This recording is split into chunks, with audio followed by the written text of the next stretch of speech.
पिछले वीडियो में आपने ये खुलासा किया था कि माफिया डॉन मुख्तार अंसारी ने अपने गुर्गे आपकी हत्या के लिए आपके पीछे लगाए हैं। इस खुलासे के बाद क्या कोई पुलिस कार्रवाई हो रही है और क्या इस हत्या की साजिश में डॉन ब्रिजेश सिंह का भी कोई हाथ है? वो भी क्या इस मौके को भुनाने में लगे हैं? आप क्या बताना चाहेंगे? जी बिल्कुल, आपने ठीक कहा, धन्यवाद। मुख्तार अंसारी मेरे खून का तो प्यासा ही है और सिकरौरा नरसंहार कांड में जिसमें ब्रिजेश सिंह ने 5 छोटे छोटे बच्चों का बोटी बोटी काट दिया, 2 लड़कियों को गोली मार दिया गुप्तांग में। सिकरौरा नरसंहार कांड में मैंने जो जमकर पैरवी किया, हीरावती देवी का मैं पैरोकार था, कोर्ट में मैं एफिडेविट देता था, तो एकदम ये आग बबला हो गया। अब ब्रिजेश सिंह के भी कृत्यों को मैं उठाता हूँ। मैंने इनके खिलाफ जेल ट्रांसफ़र के लिए मैंने अर्जी लगाई थी, जिस पे माननीय नेशनल मानवाधिकार राष्ट्रीय मानवाधिकार आयोग ने संज्ञान लिया और बहुत कड़ाई से जो है जांच करवाया। तब तक लॉकडाउन हो गया। ब्रिजेश सिंह ने अपनी पत्नी अन्नपूर्णा सिंह से उनके लेटर पैड पर टाइप करवा कर अन्नपूर्णा सिंह को भेजा अपर पुलिस महानिदेशक जी के यहाँ, और उसके बाद जांच हुई। तो ये हमारे खून के प्यासे हैं, क्योंकि हम 4.5 साल से घर से नहीं निकल रहे हैं और कभी निकलेंगे भी नहीं, ना कोई निकाल पाएगा। ये लोग पुलिस से सांठ-गांठ करके, सत्ता से सांठ-गांठ करके ब्रिजेश सिंह चाहते हैं कि किसी भी केस में फंसा के इनको निकाले। मेरे खिलाफ धारा 500 डिफरमेंट मानहानि का मुकदमा भी उन्होंने कर रखा है। मैं उससे भी विचलित नहीं, हमको कोई नहीं निकाल पाएगा। हाँ, हमें कोई निकाल नहीं पाएगा, ये मैं जानता हूँ। चाहे पुलिस के भेष में आदमी आवे, चाहे आदमी डाकू के भेष में आवे, मेरा दरवाज़ा खुलना नहीं है, ये समझ ले। क्योंकि पुलिस की वर्दी का दुरुपयोग ब्रिजेश सिंह ने बहुत ज़्यादा किया। कभी आईपीएस बन गया, कभी दरोगा बन गया, कभी इंस्पेक्टर बन गया, कभी सीओ बनकर तमाम हत्याएं किया। ठीक है, ऐसे ऐसे लोगों की हत्याएं किया जो इसके बाप से दूर दूर तक कोई रंजिश नहीं थी, न बाप को मारे थे। रक्तांचल पिक्चर लगवा दिया ब्रिजेश सिंह ने, 10 करोड़ उस पिक्चर पर खर्चा कराया। जवाहिर सेठ से कह के और उसका बहुत बड़ा बैनर भी लगवाया जेएसबी माल के ऊपर, और अपने को बड़ा मियाँ मिट्ठू बन गया कि सारा जो है खामियां जो है मुख्तार अंसारी में दिखाई गई और सारी अच्छाइयाँ ब्रिजेश सिंह में दिखाई गई। ये तो नाइंसाफ़ी है। हमारे नज़र में जितना बड़ा कत्ली, जितना बड़ा अपराधी, जितना बड़ा रंगबाज मुख्तार अंसारी है, उतना ही ब्रिजेश सिंह भी है। ये दोनों ने दुनिया को लूटा है और इन दोनों को प्रशासन को एक आंख से न देखकर दोनों आंख से देखना चाहिए। बदले की कार्रवाई नहीं होनी चाहिए, दोनों पक्षों को देखना चाहिए। दोनों पक्ष में इस तरह के हैं, तमाम हथियारबंद लोग घूम रहे हैं। 4.5 साल से राकेश नाइक बंद हैं, तो क्या यहाँ के वरिष्ठ पुलिस अधीक्षक महोदय जो भी तत्कालीन रहे, तो क्या हमको कोई सुरक्षा दिए? बल्कि जो मेरे पास सुरक्षा दिया गया था सब ब्रिजेश सिंह ने वापस करवा दिया। इतनी तो इनकी तूती बोल रही है यहाँ से लेकर सत्ता तक। हाँ, प्रशासन पंगु बन के बैठा हुआ है, कुछ कर नहीं पा रहा है। हत्याएं पर हत्याएं हो रही हैं, कहीं मुख्तार हत्याएं करवा रहा है, कहीं ये करवा रहे हैं। तो मैं अपनी जिंदगी को बेजा नहीं जाने दूंगा। ठोस कार्रवाई की मांग मैं कर रहा हूं। दोनों गैंगों को ठोस कार्रवाई हो।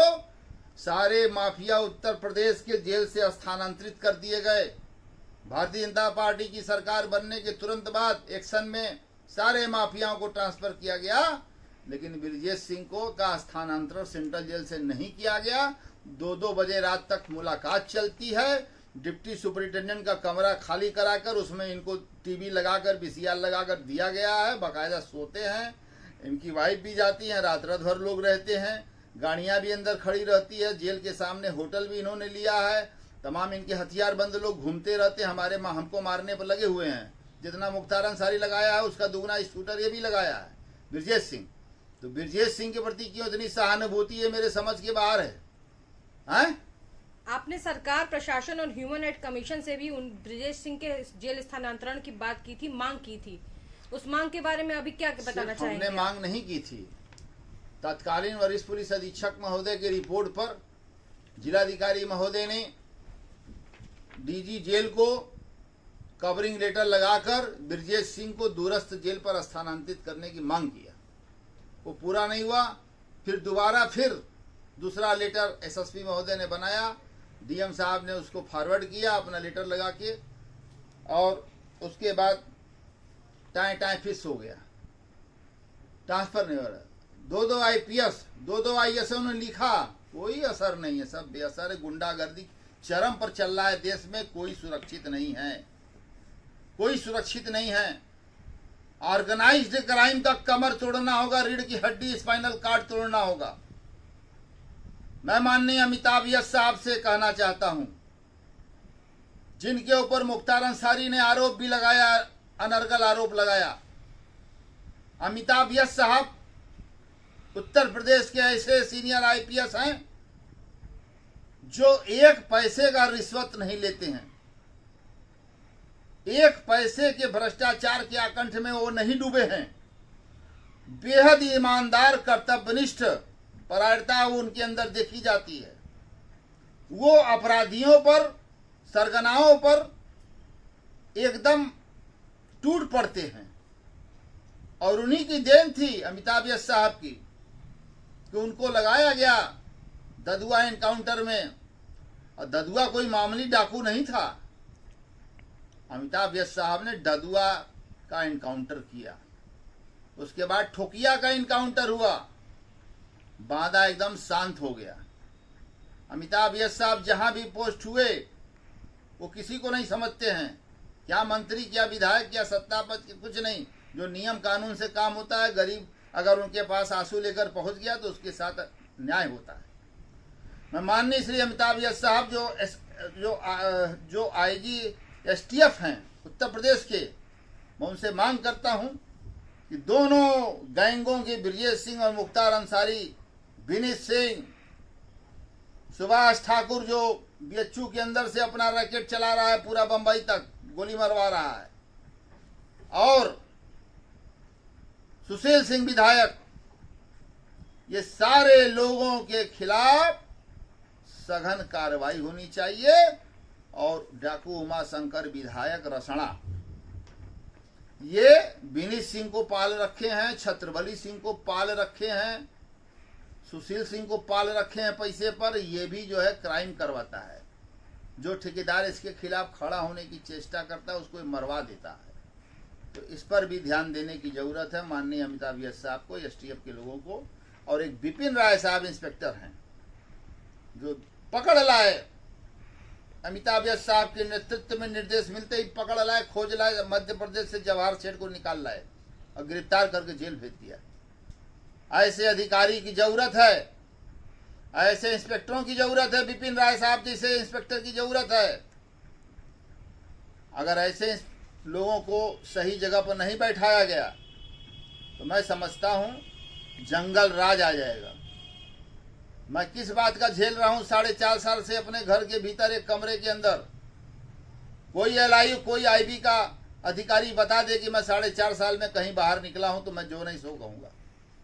जो पीड़ा है मेरे अंदर उसको समझना पड़ेगा।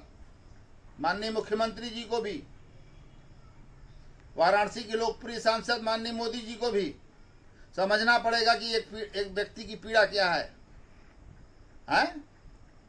हमारा आपसे एक सवाल और था। पंजाब के सीएम कैप्टन अमरिंदर सिंह पे आपने ये आरोप लगाया था कि वो मुख्तार अंसारी को जेल में सब सुख सुविधाएं दे रहे हैं।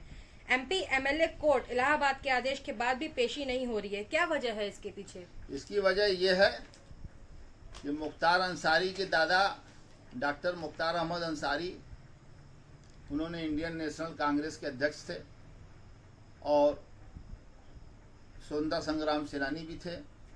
उन्होंने अपनी दिल्ली की कोठी कांग्रेस पार्टी को दे दिया, लिख दिया। एक तो यह एहसान कांग्रेस पार्टी ढो रही है, दूसरा एहसान ये ढो रही है कि बनारस में मुख्तार अंसारी चुनाव नहीं लड़ा दोबारा और कांग्रेस पार्टी को समर्थन दे दिया। तो इसलिए मुख्तार अंसारी ने सेटिंग करके वहाँ पर एक फर्जी मुकदमा लिखवाया। जब मुन्ना बजरंगी का इनकाउंटर हुआ तो ये थर थर कांपने लगा कि मुझे भी मारा जाएगा, अब लग रहा है। उसको घबराहट होने लगी। ये तुरंत जो है पहले तो बांदा जेल में नौटंकी किया, अपने और अपनी वाइफ को दिखाया चाय में जहर था, लुढ़क गया, झूठे बड़ा नौटंकी बाजो है ना। अब किंग जॉर्ज मेडिकल में जो है सेटिंग किए थे अफजाल अंसारी और मुख्तार अंसारी कि वहाँ भर्ती हो जाएगा। लेकिन सरकार ने, प्रशासन ने यह निर्णय लिया कि किंग जॉर्ज फाइज में नहीं, चलिए आप SGPGI में। SGPGI में हार्ट का इको टेस्ट हुआ, एंजियोग्राफी हुआ हार्ट का, ECG हुआ हार्ट का, सब नॉर्मल आ गया। तुरंत SGPGI ने इनको ओके करके, फिट करके और इनको तुरंत जो है डिस्चार्ज कर दिया। तदुपरांत ये फिर से बांदा जेल में आ गए। तो प्रयास तो पहले से ही कर रहे थे। अब इन्होंने क्या किया कि एक आदमी से पंजाब में मोहाली इलाके में एक मुकदमा, उसका नंबर पे उसके मोबाइल नंबर लेकर इन्होंने उसको धमकी दिया, दिखावती नाटकीय तरीके से कि हमको 10 करोड़ रुपया चाहिए ना, गोली मरवा दूंगा। मैं मुख्तार अंसारी बोल रहा है मिलने। तो सेटिंग थी। वो आदमी जाकर एक तो थाने में FIR करवा दिया। 386 का हुआ होगा, 386 या 384 यही लगा होगा, 389 भी लग सकता है। तो और जो है 504 506 मुकदमा दर्ज हो गया। यहाँ से सेटिंग करके अब बाकायदा उत्तर प्रदेश की पुलिस भी इसके साथ सुरक्षा में 80 लोग लगते हैं कमांडो, 2 CO लगते हैं ड्यूटी में इनकी और ब्रजेश सिंह की, 80 कमांडो और 2 CO भी लगते हैं, तमाम थाने के इंस्पेक्टर भी लगते हैं। तो ये वहाँ धीरे से भाग लिया मोहाली, और मोहाली जाकर वहाँ पर सेटिंग था। जज ने तुरंत इसको रोक लिया कि हम नहीं भेजेंगे वापस, और इसको मोहाली जेल में शिफ्ट कर दिया गया। तो बाकायदा सोनिया गांधी ने और राहुल गांधी ने बाकायदा जो है, और गुलाम नबी आज़ाद की पहल पर पंजाब के मुख्यमंत्री को फ़ोन करके ये निर्देश दिया गया कैप्टन अमरिंदर सिंह को कि मुख्तार अंसारी अपने दल का आदमी है, इसका बाबा भी इंडियन नेशनल कांग्रेस का अध्यक्ष था, इसके जान को खतरा है, उत्तर प्रदेश में बीजेपी की सरकार है, इसकी हत्या करवाना चाहते हैं लोग जेल में, लिहाजा इसको आप जो है अपने यहाँ शिफ्ट रखिए, और किसी भी कीमत पर चाहे जितनी भी तलबी आवे आप मेडिकल पर मेडिकल करते रहिए, मैं हर व्यवस्था करवा दे रहा हूँ। मैं DGP को भी बोल दे रहा हूँ, मैं यहाँ के होम सेक्रेटरी को भी बोल दे रहा हूँ, किसी प्रकार की कोई दिक्कत नहीं होगी, जेल में भी एकदम बादशाहियत की तरह रहे। उसके बाद फिर उन्होंने बेहंस कैप्टन अमरिंदर सिंह ने मुख्तार अंसारी से फ़ोन पर बाकायदा बात की अपने PA को भेजकर, और कहा मुख्तार तू सी ये समझ कि तू इत्थे ही रहेगा, तू उत्थे ना जाएगा, चाहे जो हो जाए। कैप्टन अमरिंदर सिंह के रहते तुझे यूपी तो नहीं जाना है, और अगर तेरे लिए मुझे बात भी करना पड़ा तो मैं प्रधानमंत्री से और यूपी मुख्यमंत्री से बात भी कर लूंगा, लेकिन तू निश्चिंत रह, मैं तुझे नहीं जाने दूंगा चाहे जो हो जाए। PGI को भी निर्देशित हो गया सरकार के द्वारा, PGI ने बना दिया 4 महीने का बेड रेस्ट किए। S4 S5 L1 में बर्टिगा में इनके जो है रीढ़ की हड्डी में गैपिंग आ गई है, इनको हिलना डुलना मना कर दिया गया, 4 महीने का बेड रेस्ट कर दिया गया। क्या करेगा न्यायालय? और 4 महीने का जो बेड रेस्ट लिखा वहाँ के PGI के 5 डॉक्टरों ने, तो उसको जो है आप काउंटर साइन CMO से बिना कराए जो है भेज दिया, कोर्ट ने एक्सेप्ट भी कर लिया, MP MLA कोर्ट ने। हाई कोर्ट तक ने इलाहाबाद के इनको निर्देश दिया कि इनको तलब करिए, लेकिन बावजूद इसके जब मुख्यमंत्री ही खड़ा है, पूरा कांग्रेस पार्टी खड़ी हो गई है, तो कहाँ से अपराधी आ पाएगा? एक बात, तो ये बात खत्म हो गई। अब हम दिखाना चाहते हैं कि देखिए मशीन गन लेकर ये हिरन का शिकार करने निकले हैं। शेरपुर जंगल है, मोहम्मदाबाद के पास जंगल है, देखिए कैसे ही लोग चलते हैं सड़कों पर, जरा देख लीजिए, ध्यान से इसका फोटो लीजिए, कैसे हंस रहा है राक्षस की तरह, जो है रावण की तरह हैं कर रहा है, साले रावण कहीं। ये देखिए भैया, ये तमाशा देखिए, 15-15 जिप्सी से जाके 15-20 हिरन मार के पूरा खानदान भर को खिलाते हैं। ये इनके घर में 5 डीप फ्रीजर है जिसमें हिरन को काट काट के टांग और टांग और बोटी सब रखा जाता है। कई जगह सप्लाई भी देते हैं, कई अधिकारी भी खाते हैं इनके, जो खास वर्ग के हैं। एक हो गया। अच्छा, इनकी दूसरी गुंडई देखिए। इनके लड़का है 15 साल का, उमर, इसका नाम है उमर अंसारी। उमर अंसारी का भी उम्र है 15 साल का है, तभी इनके हाथ में टेलीस्कोपिक राइफल थमा दी है। जरा सही देखिए साहब, जरा देखिए। आर्म्स एक्ट का दुरुपयोग देखते, ये देखिए आर्म्स एक्ट का दुरुपयोग कैसे करवा रहा है। अपने लड़के को भी जो है डाकू बना रहा है, माफिया की ट्रेनिंग दे रहा है। नाबालिग लड़के के हाथ में ये है। अब ये देखिए उमर हो गया 16 साल का। अब ये देखिए अब्बास अंसारी, ये दोनों राइफल है। देखिए ये भी राइफल है, बहुत ही व्यापक राइफल है, दिखाई दे रहा है, ध्यान से लीजिए। और ये दोनों भाई, ये देखिए हाथों बंदूक राइफल थमा दिया वो मुख्तार अंसारी ने कि तुम लोग भी ये करोगे। अरे मुख्तार अंसारी ने ये क्यों नहीं कहा कि तुम लोग अपने बाबा, अपने परदादा डॉक्टर मुख्तार अहमद अंसारी के रास्ते पर चलो, हमारे नाना ब्रिगेडियर उस्मान के रास्ते पर चलो, राष्ट्र के लिए शहीद हो। ये अपने बेटों को क्यों नहीं सिखलाया? वो अपने बेटों को ये सिखला रहा है, कमीना कहीं का। अब देखिए ये पूरा गैंग देखिए अब्बास अंसारी का। ये देखिए मोच पताव देके खड़े है। ये जरा देखिए, ये गुंडाई देखिए। ये गुंडाई चल रहा है। अरे कब रीढ़ की हड्डी तोड़ेगी सरकार इनकी? खाली अखबार में स्टेटमेंट से काम नहीं चलेगा, कार्रवाई होनी चाहिए, चाहे कोई भी गैंग का हो। अब ये देखिए इनका छोटा लड़का, ये देखिए हिरन को मार रहा है, हिरन का निशाना लगा रहा है जंगल में, शेरपुर जंगल में। देखिए हिरन को मार रहा है। मैग्नम रिवॉल्वर लिया है भैया 40 लाख का। पूछे प्रशासन जाके ना गाजीपुर मऊ की।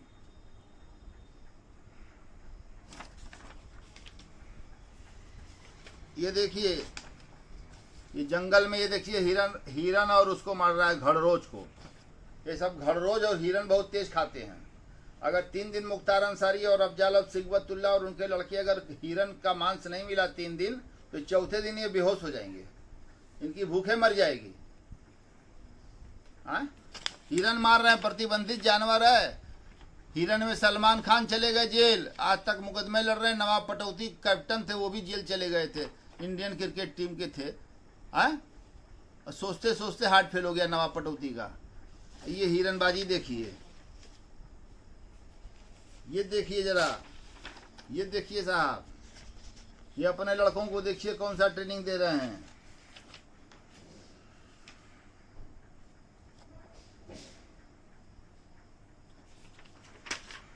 ये जरा देखिए उमर मुख्तार अंसारी, इतना अपने बाप पर इनको नाज है तो अपने परदादा पर नाज क्यों नहीं कर रहा है तू? ब्रिगेडियर उस्मान का नाम क्यों नहीं लगा लिया बीच में? ये देखिए, ये सब देखिए हथियारे हैं। क्या करेंगे डीएम साहब, एसपी साहब क्या करेंगे? लाइसेंस निरस्त करेंगे डीएम साहब एसपी के रिपोर्ट पर, और ये जाएंगे हाई कोर्ट से स्टे ले लेंगे। अब क्या होगा? सुप्रीम कोर्ट पहुंच जाएंगे। पैसा तो भरमार पड़ा है, एक से एक वकील हैं। ये देखिए साहब कैसे हिरन मार रहा है। काला हिरन के सब बड़े शौकीन हैं, काला हिरन मार रहे हैं। आदमी को तो मार ही रहे हैं, इंसानों को तो मार ही रहे हैं, हिरनों को मार रहे हैं, घड़रोजों को मार दे रहे हैं, खा जा रहे हैं। भैंसा भी मिल रहा है, वो मार के गोली खा जा रहे हैं।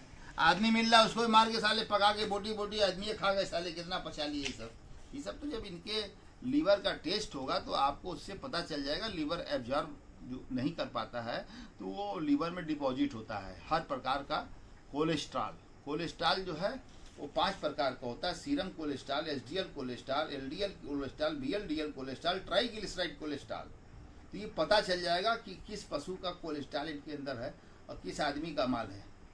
नंद किशोर उंगटा गायब हो गए, बोटी बोटी काट के साले बनवा के खा गए। इनके पास तो ऐसे ऐसे जम्बूरे हैं, पूछिए ना। न मिले हिरन, न मिले घड़रोज, साले को मार दो, आदमी को मार खा जाओ, लड़के को मार खा जाओ।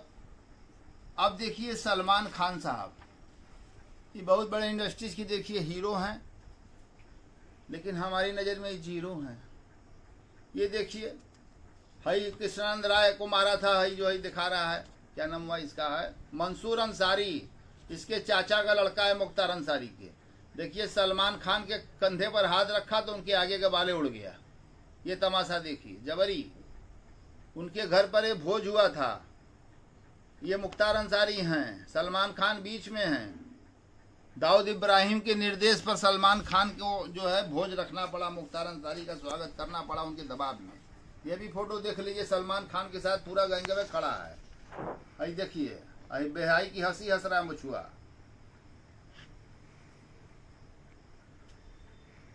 आ जाओगे जिस रोज हालात के जद में, आ जाओगे जिस रोज हालात के जद में, तुझे मालूम हो जाएगा, तुझे मालूम हो जाएगा खुदा है कि नहीं। इनके लड़के हैं, आडी गाड़ी पर सवारी करते हुए उनका सीन है और वो गाना गा रहे हैं अब्बास अंसारी। क्या गाना गा रहे हैं भैया, जरा ध्यान से सुनिए। खाली निशानाबाजी, खाली जो है निशानेबाजी खाली एक ही जगह नहीं रखते हैं, इन निशानेबाजी जो है लौंडियों पर भी रखते हैं बहुत तगड़ा।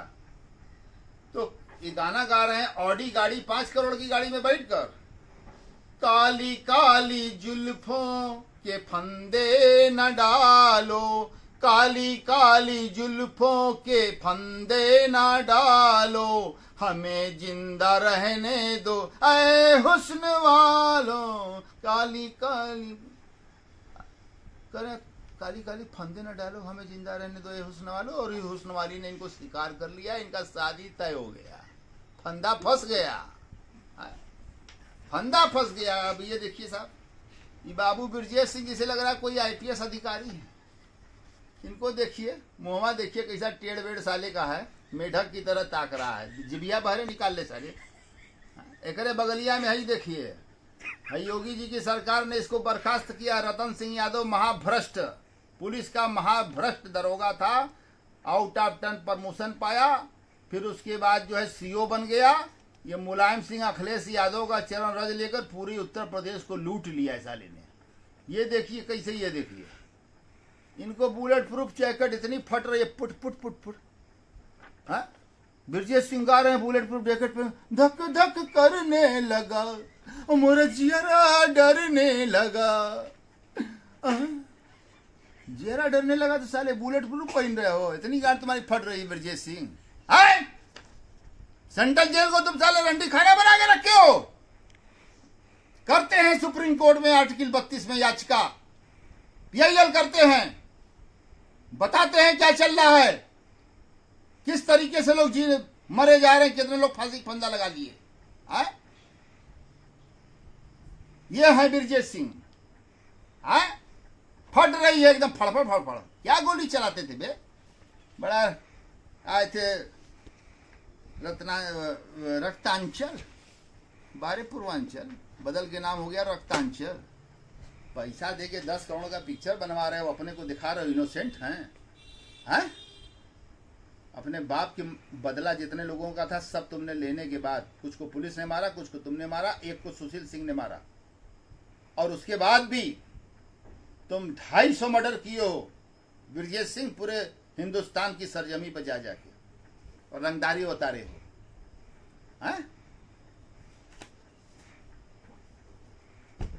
मैं प्रदेश के मुख्यमंत्री माननीय योगी आदित्यनाथ, मैं उत्तर प्रदेश के DGP, ADGP law and order, अपर मुख्य सचिव, एडीजी वाराणसी, आईजी वाराणसी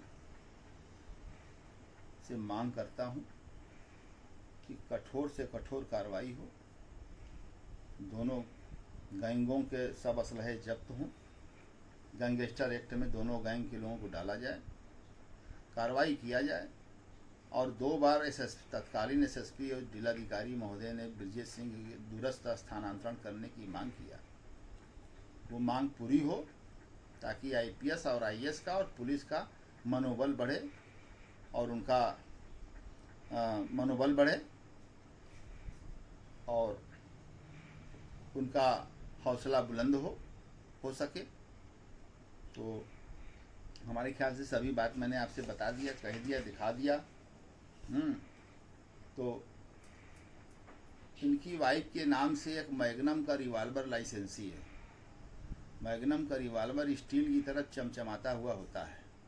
1995 में हरिशंकर तिवारी ने जब मैग्नम का रिवाल्वर कानपुर के चटर्जी के यहाँ से खरीदा तो मुख्तार को फ़ोन करके लखनऊ में बुला के दिखाया, ये देखो मैग्नम का पहला रिवाल्वर मैंने लिया। 45 लाख रुपया था दाम उस समय, अब तो 60 लाख दाम हो गया। तो मुख्तार अंसारी लालायित हो गया, असलहे का लालची है, लगा कहने कि हमको भी दिला दीजिए। उन्होंने कहा, हरिशंकर तिवारी ने वादा किया कि 96 में चुनाव है, 6 महीना बाद, तुम चुनाव जिस दिन जीतोगे तुमको मैग्नम का रिवाल्वर मैं खरीद कर दूंगा, तुम लाइसेंस बनवा लो। मुख्तार ने अपनी बेगम साहिबा के नाम से लाइसेंस बनवाया रिवाल्वर बटा पिस्टल का, और हरिशंकर तिवारी ने उनको मैग्नम का रिवाल्वर खरीद कर नया सील पैक दिया और वो रिवाल्वर जो है लाइसेंस पर चढ़ाया गया। तो इस तरीके से जिस परिवार में हिस्ट्री सीटर हैं, तमाम सबको असलहा है, पूरा खानदान को भर असलहा 3-3 ठो लेके घूम रहे हैं, कोई पूछने वाला नहीं है। कल बहुजन समाज पार्टी की अगर सरकार आ गई तो चलिए भैया और तमाशा देखिए। हाँ, मायावती जी जो है एकदम मुरीद हैं इन लोगों की, ठीक है। प्रदेश सरकार मायावती जी को भी ट्रीट करे ना, प्रशासन मायावती जी को भी ट्रीट करे ना, जो मुख्तार के लिए ये कहती हैं कि मुख्तार अंसारी जो है गरीबों, मजलूमों, दलितों की लड़ाई लड़ता है, तो गोली मार के लड़ाई लड़ेगा, लॉ एंड ऑर्डर को नहीं मानेगा, कानून व्यवस्था ध्वस्त कर देगा। ऐसे लड़वाएंगे मायावती जी? तो मायावती जी के खिलाफ भी तो कॉन्स्पिरेसी में 120 के तहत कार्रवाई की जाए ना, इनको भी जेल भेजा जाए। एक बार जेल जाएंगी तो सब बोलना ठीक हो जाएगा। जो हर 25 दिन में कॉन्फ्रेंस करती हैं झूठे अपराधियों को पाल के, टिकट बेचती हैं, बताइए, लोकतंत्र को बेच रही हैं, लोकतंत्र को बेच रही हैं, ये मान्य नहीं। खैर, बहुत हो गया, मैं अपनी वाणी को विराम दे रहा हूँ। भारत का संविधान जिंदाबाद, सत्यमेव जयते, न्यायपालिका जिंदाबाद। बहुत बहुत धन्यवाद।